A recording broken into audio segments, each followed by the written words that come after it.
हालात बेहद नाजुक और भारत को भी इसका बुरा खामियाजा भुगतना पड़ सकता है। जी हां, मैं बात कर रही हूं बांग्लादेश की। दर्शकों, आप देख रहे हैं द न्यूज और देखिए बड़े बड़े यूट्यूबर, खैर ध्रुव राठी भी पता नहीं कहां छुपे हुए हैं, जिन्होंने बांग्लादेश को भारत से ज्यादा मजबूत बताया था।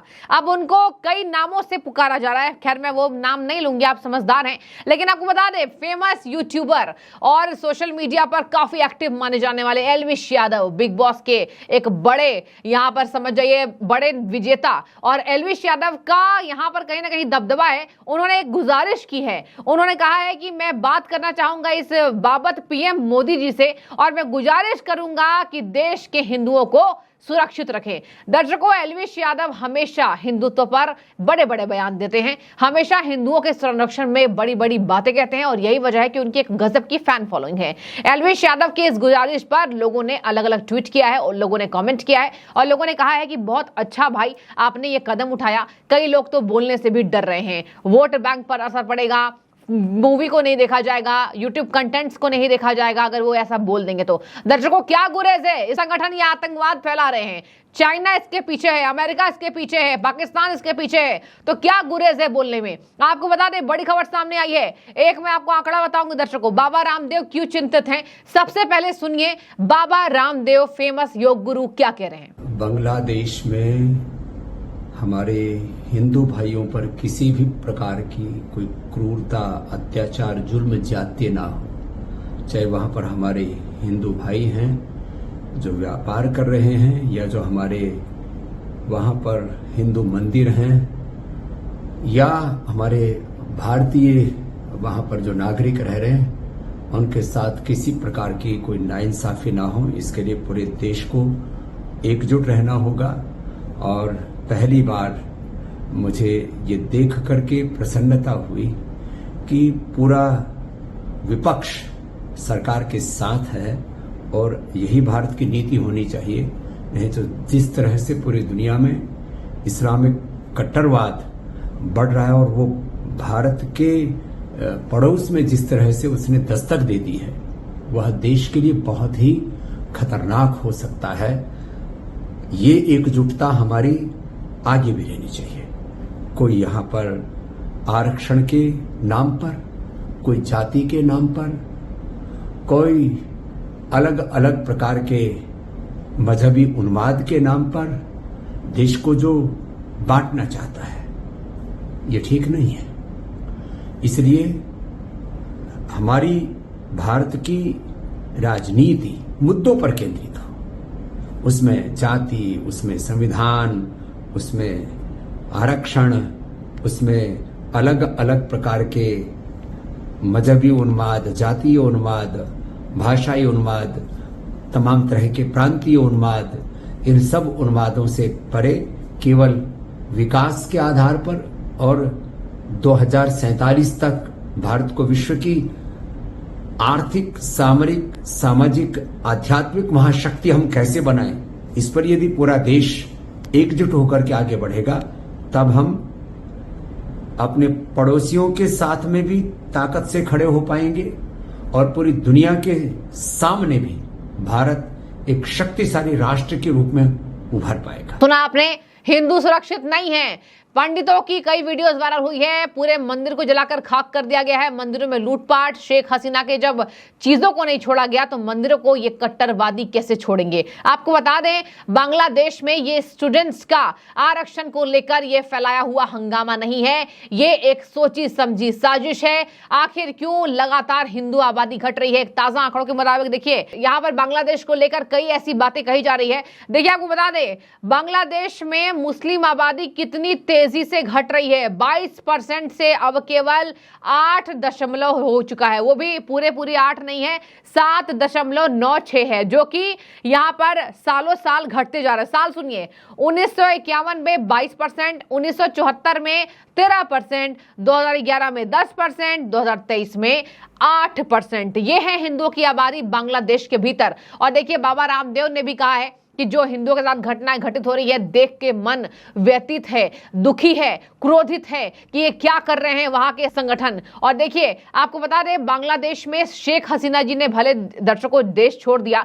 लेकिन इससे नुकसान भारत का हुआ है, भारत के लोगों का हुआ है। हालांकि लगातार सरकार गाइडलाइंस जारी कर रही है, सुरक्षित देश कई ऐसे यात्री हैं जो लौट चुके हैं, लेकिन इसी बीच बड़ी खबर सामने आई है कि शेख हसीना के भाग जाने से, मतलब देश छोड़ने से, खैर वो करती भी क्या, अगर वो वहां रहती तो आपने देखा कैसे पीएम आवास को लूट लिया गया। शेख हसीना हो सकता है उनके जान को बात आ जाती, और यही वजह है कि अपनी बहन के साथ वो देश छोड़कर अचानक से कल 3 बजे रवाना हो जाती हैं। अब कहा जा रहा है कि शेख हसीना के राज्य में हिंदू सुरक्षित थे और वो हिंदू अब सुरक्षित नहीं है। यही वजह है कि बड़े बड़े हिंदुओं को टारगेट किया जा रहा है। आज एक महिला की वीडियो आपने सोशल मीडिया पर देख लिया होगा, वो महिला हिंदू है जो बांग्लादेश में रहती है, बांग्लादेश में अभी रह रही है अपने परिवार के साथ। उसने साफ कहा है कि कुछ नहीं छोड़ा, मेरे पिता को मारा, मेरे पति को मारा, मुझे मारा ने, और कोई कोर कसर नहीं छोड़ा। अब देखिए आगे क्या क्या घटनाएं हो रही है, ये आप अंदाजा लगा सकते हैं। वहां की महिलाओं को अब टारगेट किया जाएगा। जब भी किसी देश में हिंसा फैलती है, सबसे पहले मासूम बच्चे और सबसे पहले तो इजी शिकार आप कह लीजिए महिलाओं का किया जाता है। और यही वजह है कि इन लोगों से अब भारत सरकार निपटने की कोशिश कर रही है। प्रधानमंत्री नरेंद्र मोदी ने पूरी छूट, सुनने में ऐसा आ रहा है, और खबर ये बता रहे, सूत्र ये बता रहे, अंदरूनी खबर से मैं आपको बता रही हूं, यहां कहा जा रहा है कि सेना को पूरी छूट दे दी गई है। बांग्लादेश से दर्शकों देखिए असम, मिजोरम, ये सब सीधे बांग्लादेश को जाते हैं, और इन सब बॉर्डर्स को अब सख्ती से सील कर दिया गया है।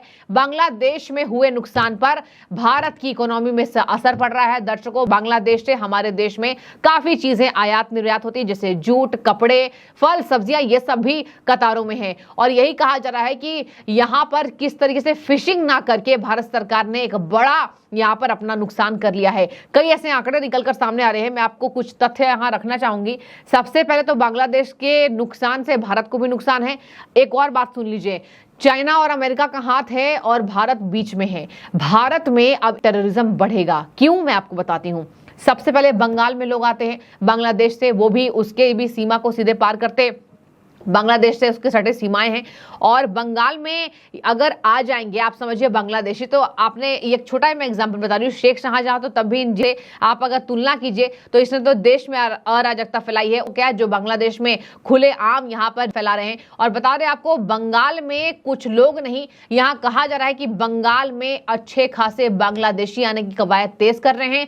बॉर्डर्स को सील किया जाएगा, अगर नहीं किया गया तो देश में टेररिज्म बढ़ेगा। और ये है कट्टरपंथियों की बात मैं आपको बता रही हूँ, जो कट्टरपंथी अपने आप को पूरे देश में काबिज करना चाह रहे हैं, और सबसे ज्यादा इनकी नजर है हिंदुस्तान में। और हिंदुस्तान में नजर है, यही वजह है कि देश के बड़े बड़े पत्रकार अब चिंता जता रहे हैं कि मोदी सरकार को इस पर हाथ रखकर नहीं बैठना है। हालांकि मैं आपको बता दूं, प्रधानमंत्री भी यहां सेना प्रमुख से लगातार बातचीत पर हैं। कहा जा रहा है कि सेना प्रमुख से पहले ही प्रधानमंत्री ने संपर्क कर लिया था, और अब पूरी छानबीन की जा रही है कि वहां पर कितने ऐसे आर्मी के चीफ हैं जो इन कट्टरपंथियों को, इन टेररिज्म को बढ़ावा देने वाले लोगों को सपोर्ट पीछे से कर रही हैं, भले सामने से नहीं दिखा रहे। आपको बता दें, कहा जा रहा है कि यह सर्वविदित है, शेख हसीना एक मजबूत दीवार संगठन और हिंदुओं के बीच की थी, और ये दीवार अब ढह गई है जब वो देश को छोड़कर आ गई हैं। और यहां कहा जा रहा है कि इसी बाबत से मजबूती से सरकार अपनी पूरी यहां पर निष्पक्षता दिखाए।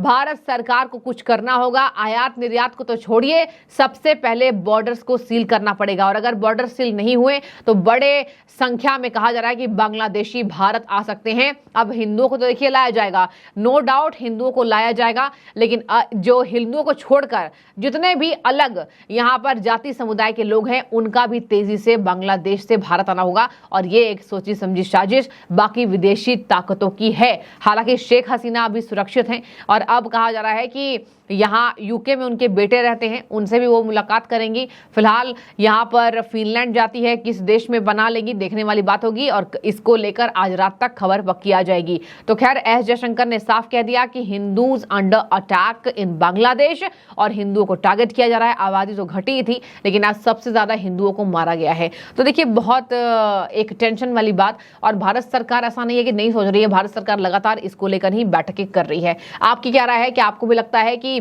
जैसे एलवीश यादव ने कदम उठाया, हम सबको एक कदम उठाना चाहिए, और इस बाबत सरकार से कहीं ना कहीं गुजारिश तेज करनी चाहिए कि कहीं ना कहीं हमारे हिंदू भाई बहनों को सरकार जल्द जल्द सुरक्षित रखे। जरूर जो भी राय हो रखिए। शुक्रिया।